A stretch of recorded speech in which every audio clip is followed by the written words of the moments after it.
Welcome to Business, a segment of Drone Photography Podcast. And in today's business segment, we're going to talk about, what are we going to talk about, Micah? We are going to talk about whether or not it is worth it to start a drone business now, and is the market already too saturated? Is it worth it to be getting into the drone business now, or is the market already saturated? And by now, it's, if you guys are, I don't know when are you going to be listening to this, but it's March 2018. You know, these things stay in the universe forever. So maybe we'll listen to this in like 10 years and see if we were right. Oh, this won't be here in 10 years. Oh, it will be right at dronephotographypodcast.com. That's where they all live. It will be here. We may not be here, but this will be here. Okay, so is it worth getting into the business? And why are we asking ourselves that question? That's because you made this segment about that. I don't know. Why are we asking this question? Well, I think that, there are a lot of people wondering that question out there, actually. And I see, I'm in a whole bunch of Facebook groups, just like everybody else is. Oh, yeah. And gotta love those. I see quite a few people. I'm not going to say a lot. It's not like a wave, but there are people giving up or asking the very same question, whether it's worth it. And Oh, yeah. are you guys seeing it in business? And I just got my 107. And how do I go about marketing this? Or do you have any takers? And, there are a lot of people, over 80,000 now, 107 licenses. That's it? 80,000 I in thought the it was US. more. That's a lot, though. It's over 1 million registered drones, Yeah. but it's 80,000 licenses. So it's a lot of people, and we still, the question whether the market is saturated. It's we don't know. How big is the market? Yeah. Well, What's the market? it's $1 billion industry. Yeah. So we're gonna talk about that a little bit, and we're gonna try to maybe give some recommendations. I'm not gonna call it advice because everybody has to decide for themselves. Yeah. But recommendations on what to consider, when thinking whether to get into the drone business or whether to wait and keep it as a hobby, and maybe a few things that deserve look. Okay. All right. So start with the market. What is the market? Well, there are many markets or divisions of the market when it comes to drones. So if I'm somebody that's looking into getting into drone photography professionally, and I think it really depends too on where you stand. So let's start with people who want to get into it. Maybe have already have had a couple drones. Maybe have a Mavic or Phantom.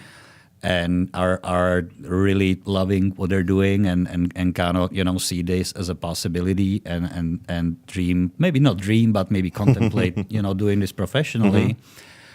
What is the market that they can get into? So we'll start with that group first. And I think that usually it's real estate, weddings. Yeah. Real estate and weddings. Yeah. Yeah. That's probably the most that I see newcomers into this, or people try to turn their hobby into the business, trying to attack first, because they're easy. There's plenty of them. They're not easy. They're not all easy. Real estate. No, they're not. Definitely not easy. Especially once you get into the higher end real estate, and those environments change. It doesn't matter what end. Some real estate jobs are just special. Yeah.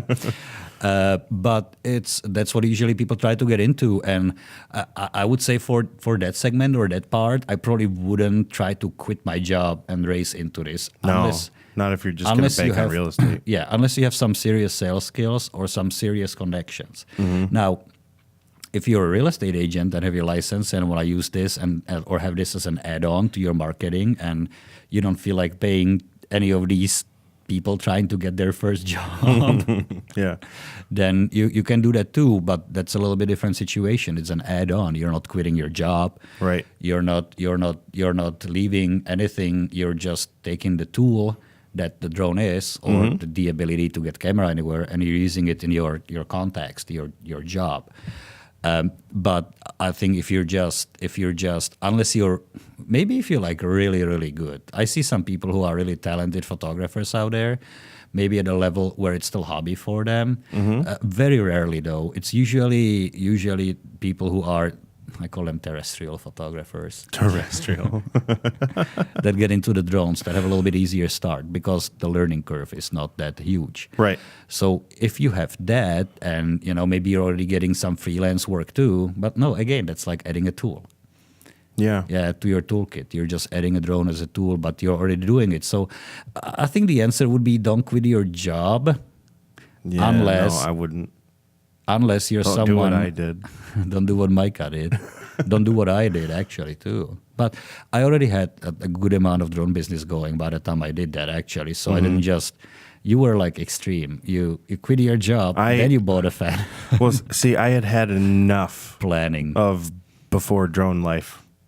I had Well, enough of that. So you cut all ties, and there's no returning. retreat. Wow, man of extremes. Kudos to you. That takes some courage to do. I did try to build it up as much as I could, and to the point where I could sustain advertising costs really. And then I knew that I was going to have good amount of inbound traffic from that, and I just took the risk, took the leap. But this was 4 years ago, so. One of the first people in this area who could even get the camera in the air, so it was easy. Now we're definitely seeing that the real estate market and the jobs, the first jobs that people try to get their feet wet with, not evaporate to us. We still get good amount of that business just because we don't. But you definitely see some pressures on pricing and the volume there. Yeah. I'm choosy with my real estate clients. You're choosy. Yeah. We're not choosy. But they're choosy. That's why I'm choosy. Yeah, I do enjoy. I do enjoy. You know what? I like keeping everything a good mix. So I still enjoy it. But if this was the only market I would be going after, it may be difficult unless you have a really good art salesmanship skills.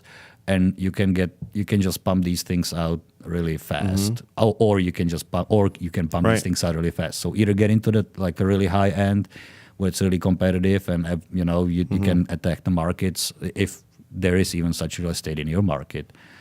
Then you can attack that, or you can try to pump it out quickly and then just do the volume thing, and then it kind of becomes like a race to the bottom, really. Well, yeah. That's where the real estate market is. Yeah. Usually. Yeah, and you're dealing. It's another thing, and it's not that the agents are. People a lot of times it's the agents are so cheap. They're so cheap. They're so cheap. You always hear that. I don't. Well, it's not really their fault. Well, no, I'd call them frugal maybe, but it's they're taking a risk, right? Yeah. So they don't know whether they're gonna sell or not, or lose the money or not, and they're really a high ticket salespeople. So why not? They negotiate. They know how to negotiate, and if you know how to do that, then you can do well in that market. I think so. The group of people who would be adding the drone as a tool to their existing job, I think it's definitely worth it. Do it because now you can. Yeah. 107 is here. You can pay $150. Go do a test. Do better than Micah, which means you gotta do really, really good. I just found out he beat me by 1 point. Just 1 point. So in less than 2 years, we got to replay this. I'm gonna study. Yeah, really we'll hard, see. We'll see about the next one. If you're already like a wedding photographer or a real estate a terrestrial photographer, I think it's always easier for a photographer to learn how to fly a drone than it is for a drone guy to learn how to do photography. Yes, absolutely. Yeah. Because once you have that, totally. If you already know the composition, know how to work with the light, know some of the basics of the camera settings, then you really just have to figure out how to get the camera where you need it to get the shot. If you starting from the position where you can get the camera where you need it to get the shot, but you need to learn everything else, it's a lot of trial and error. So that takes a little while. Now, also I think like the inspection industries and all that, if you're in construction business, if you're in engineering, any kind of, I don't know, geo services. Well, even with the inspection though, there's a couple job aggregator sites out there. Yep. And they do a lot of roof inspections, and it pays okay. Yeah. Can you name drop a couple? Oh yeah, Drone Base. Drone Base does. I think it's Better View is their roofing inspection platform. Yeah. So for somebody who just like doesn't want to go through the whole getting into the business part, and so all they need to do is get their 107 and they can sign up for Drone Base and make that happen. So there's another. This is like the job generator, but again, not something that could something like Drone Base sustain you as a salary. No, if you were doing it full time, no. Not yet. So don't quit your job, but if you have a flexibility, okay. Now, I think what's difficult about that is, so say I have a full-time job, right? Do I have a flexibility to actually service the clients when they need to? So You need to have flexibility. Yeah, that's another consideration. It's a commitment, especially if you're living in an area where the weather may be, a factor. Like New England? Like New England, most of the world anyway. Mm-hmm. It becomes a little difficult to manage, I think. So, ease in if you can, get a couple clients, see how that goes. That would be my recommendation right now.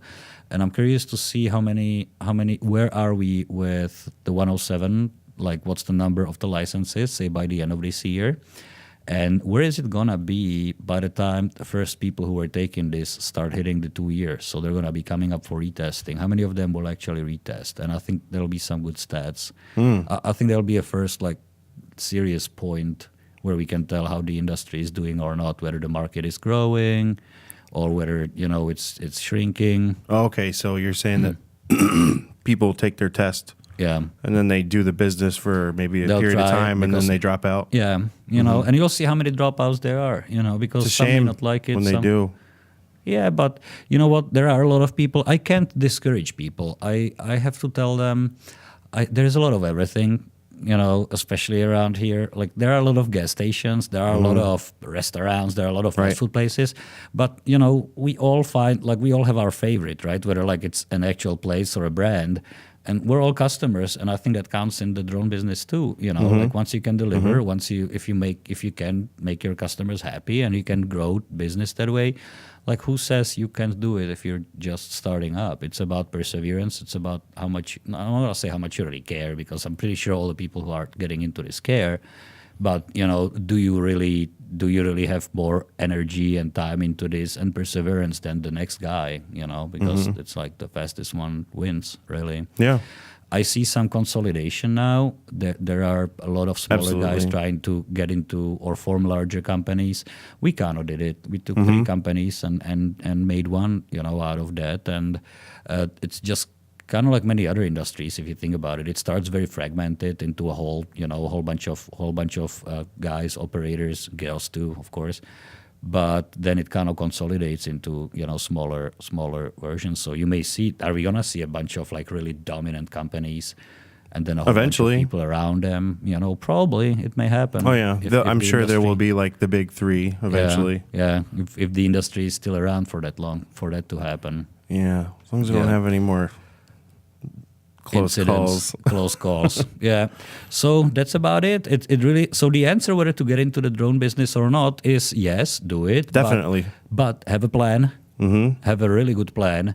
Think about how you can really just think it through. How are you going to market this? Who are you going to market to? What is it that you want to do? And do your research before you move in. And of all the things you want to take into consideration, marketing is probably the most important thing that you can do aside from the actual photography side of it. Yeah, and it's the most that you will be doing. The most important part is the marketing, but that's a whole different segment of the business. Oh, sure. I think we should leave it at that.